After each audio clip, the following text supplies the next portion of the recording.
বাংলাদেশে এমন অনেক কিছুই হচ্ছে যেগুলো আমরা ঠিক জানি না।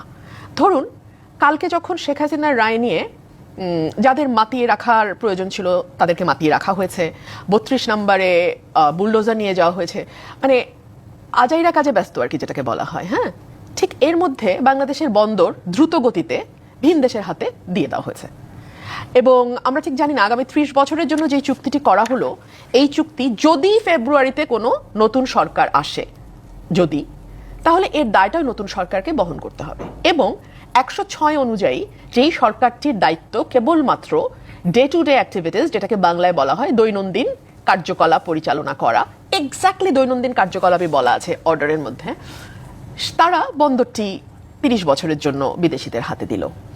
আমরা এখনো ঠিক জানি না যে ফেব্রুয়ারিতে যদি নির্বাচন হয় তাহলে অধ্যাপক আলী রিয়াজকে কেন নতুন করে উপদেষ্টা পদমর্যাদায় বিশেষ সহকারীর পদটি দেয়া হলো, কেন?